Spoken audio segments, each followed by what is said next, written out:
आज ना हम लोग संवेग संरक्षण के सिद्धांत को जानेंगे और सत्यापित भी करेंगे। ठीक है, ये संवेग संरक्षण का सिद्धांत है क्या, पहले ही आप जानो, उसके बाद हम आप लोगों को सत्यापित करने के लिए सिखाएंगे। ठीक है, तो संवेग संरक्षण सिद्धांत को जानने से पहले ना आप एक ऊर्जा संरक्षण सिद्धांत को जान लो। ऊर्जा संरक्षण से संरक्षण का मतलब होता है जिसका कोई नाश नहीं होता है। ठीक है ना, तो ऊर्जा संरक्षण सिद्धांत का मतलब होता है कि जिस सिद्धांत से हम जानते हैं कि ऊर्जा का ना तो नाश होता है और ना ही उत्पत्ति होती है, उसे हम क्या कहते हैं, ऊर्जा संरक्षण सिद्धांत कहते हैं। ठीक उसी प्रकार बाबू हम लोग संवेग संरक्षण सिद्धांत को जानेंगे। इस संवेग में कोई परिवर्तन, मतलब संवेग को ना तो उत्पन्न किया जा सकता है और न ही नाश किया जा सकता है, उसे हम क्या कहते हैं, संवेग संरक्षण का सिद्धांत। जिस सिद्धांत से हम जानते हैं कि संवेग को ना तो उत्पन्न किया जा सकता है और ना ही नाश किया जा सकता है, उसे हम क्या कहते हैं, संवेग संरक्षण के सिद्धांत कहते हैं। दूसरी शब्दों में अगर कहें तो आप से हम जानते हैं, जिस सिद्धांत से हम जानते हैं कि दो वस्तुओं के बीच टक्कर के पहले का कुल संवेग और टक्कर के बाद का कुल संवेग बराबर होता है, उसे हम क्या कहते हैं, संवेग संरक्षण के सिद्धांत कहते हैं। फिर से सुन लो बाबू आप लोग, संवेग संरक्षण का सिद्धांत क्या है, तो जिस सिद्धांत से हम जानते हैं कि दो वस्तुओं के बीच टक्कर से पहले का कुल संवेग और टक्कर के बाद का कुल संवेग बराबर होता है, उसे हम क्या कहते हैं, संवेग संरक्षण का सिद्धांत कहते हैं। अब इस बात को समझने के लिए बाबू हम दो वस्तु को लेते हैं। एक वस्तु का नाम ए है, एक वस्तु का नाम क्या है, ए है, दूसरी वस्तु का नाम बी है, और ये दोनों वस्तु एक ही दिशा में गतिशील है। और कुछ समय बाद क्या होता है, ये दोनों वस्तु आपस में टकरा जाती है। दोनों वस्तु आपस में क्या होती है, टकरा जाती है। तो क्या आप बता सकते हैं कि जब ये दोनों वस्तु अलग अलग दूरी पर है और एक ही दिशा में जा रहा है, फिर भी क्यों टकरा जा रहा है?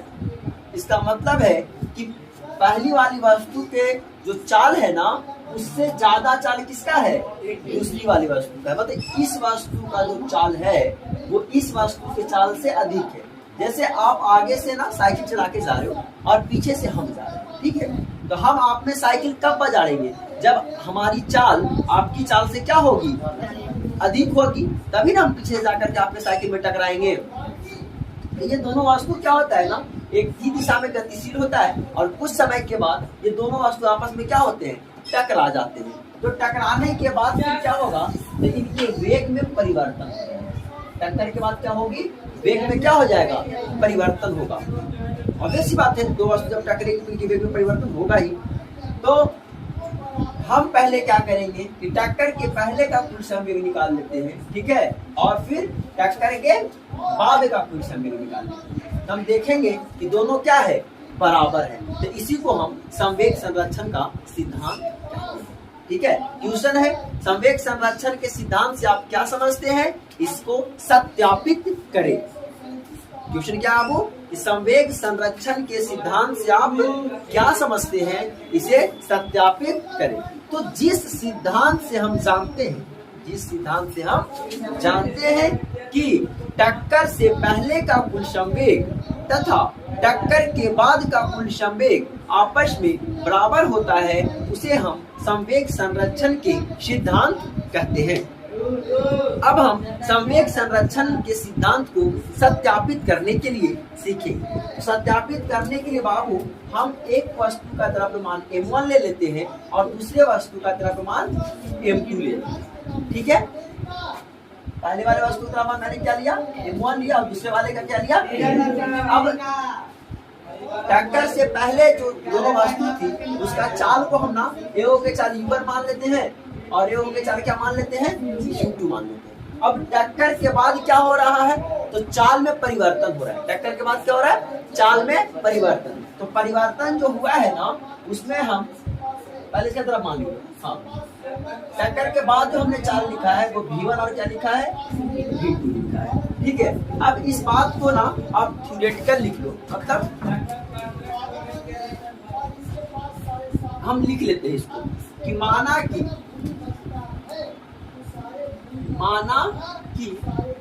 M1 तथा M2 द्रव्यमान की दो वस्तुएं हैं जिनकी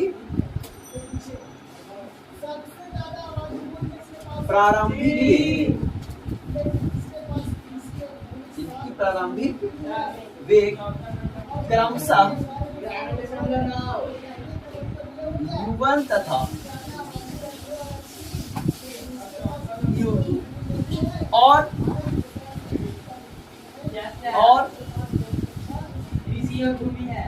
टक्कर के बाद इसका वेग क्रमशः V1 तथा V2 हो जाता। अब हम क्या करेंगे बाबू कि टक्कर से पहले का दोनों वस्तुओं का हम संवेग निकालेंगे। क्या निकाल लेते हैं, लिखेंगे अब टक्कर से पहले M1 द्रव्यमान वाली वस्तु का संवेग। बाबू M1 द्रव्यमान वाली वस्तु का संवेग क्या होगा? तो M1 द्रव्यमान संवेग बराबर आपको बताया गया है द्रव्यमान गुने चाल या द्रव्यमान गुने वेग। तो इसका द्रव्यमान हमको M1 पता है और हमने इसके वेग को ना U1 माना है। क्या माना है? क्रमशः का मतलब हो जाता है कि जो शुरू वो पहले वाले का पहला और बाद वाले का बाद। तो पहले वाला M1 है ना, इसका द्रव्यमान हो गया U1 और हाँ, तो पहले वाले वस्तु का द्रव्यमान है M1 और वेग है U1। M1 U1 M2 द्रव्यमान वाली वस्तु का संवेग M2 और इसका वेग क्या है वो U2 M2। ठीक है, लिखेंगे इस प्रकार कुल संवेग बराबर, यानी कब का कुल संवेग? टक्कर से पहले का कुल संवेग बराबर तो M1 U1 plus M2 U। कोई दिक्कत है आपको? इसके बाद फिर कुल संवेग आया है। अब हम लोग ना टक्कर के बाद का कुल संवेग निकालेंगे। अब टक्कर के बाद, तो टक्कर के बाद M1 द्रव्यमान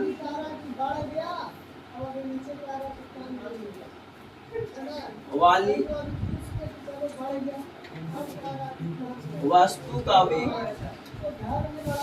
संवेग ना, संवेग कितना हो जाएगा? तो M1 द्रव्यमान है और टक्कर के बाद जो वेग है ना V1 हुआ है ना, देखो V1 M1 ठीक है। M2 द्रव्यमान वाली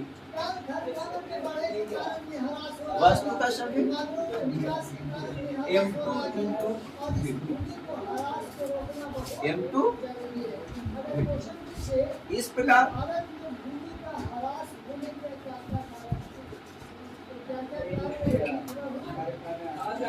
टक्कर के बाद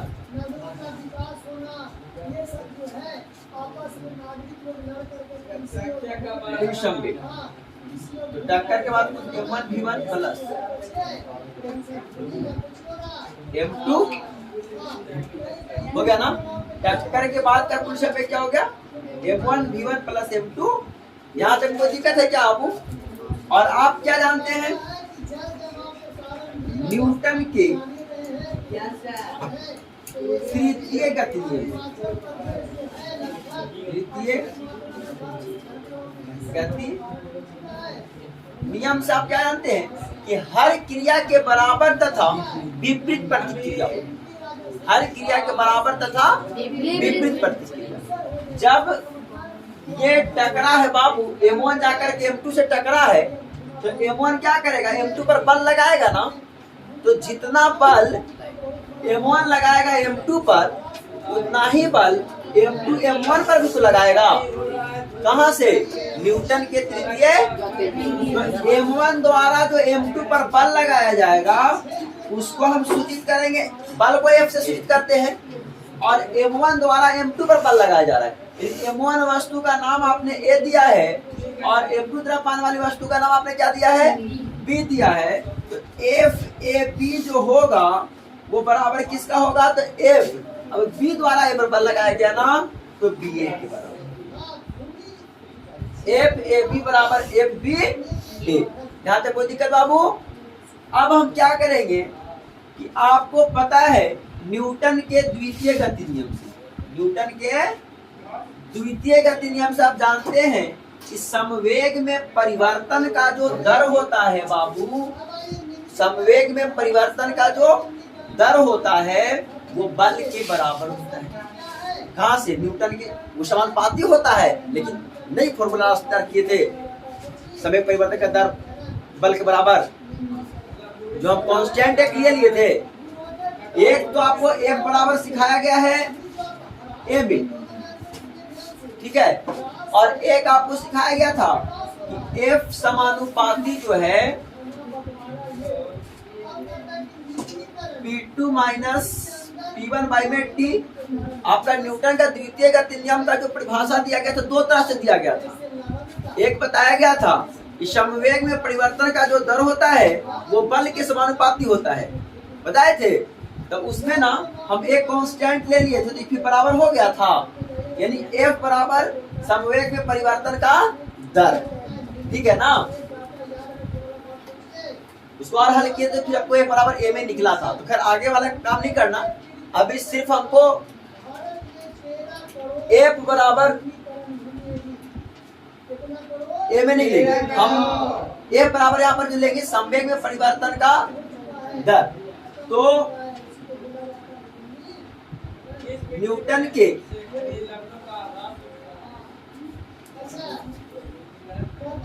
द्वितीय गति नियम से, तो न्यूटन के द्वितीय गति नियम से आप क्या जानते हैं, संवेग में परिवर्तन का दर के बराबर होता है बल। तो संवेग में परिवर्तन का दर, तो पहली वस्तु का जो संवेग था पहले वो M1 U1 था ना, और अभी कितना होया है M1 V1। तो हम लिखेंगे M1 V1 minus M1 U1 और बाई में क्या T। हाँ, एक चीज और यहाँ पर ध्यान देना बाबू, तो ये उल्टा बल लग रहा है ना, जैसे A द्वारा जो B पर बल लग रहा है उतना ही बल B द्वारा A पर भी लग रहा है, तो उल्टा दिशा में लग रहा है। क्या देंगे हम, और बाद वाली वस्तु का संवेग तो M2 V2 माइनस M2 बटा में क्या, दो भिन्न और बीच में क्या है, ऊपर वाले को ऊपर से काटेंगे और नीचे वाले को नीचे से, तो T से T कैंसिल। अब आपके पास क्या बचा, M1 V1 minus M1 U1 बराबर माइनस में M2 V2, माइनस में क्या हो जाएगा प्लस M2।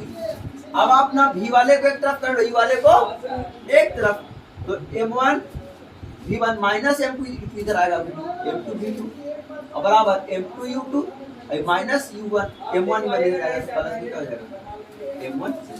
टक्कर के पहले का कुल संवेग और टक्कर का बाद का कुल संवेग बराबर आ गया ना, ये क्या हो जाएगा,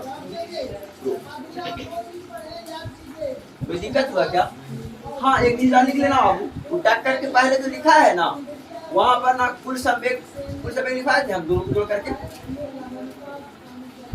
हाँ कुल संवेग लिखा है यहाँ पर। टक्कर के बाद कुल संवेग देखिए ना, टक्कर के पहले का कुल संवेग m2u2 प्लस m1u1 है ना, और टक्कर के बाद वाला देखिए यही है ना, ये दोनों आपस में क्या हो गया, बराबर हो गया ना, कोई दिक्कत है क्या? Note down please.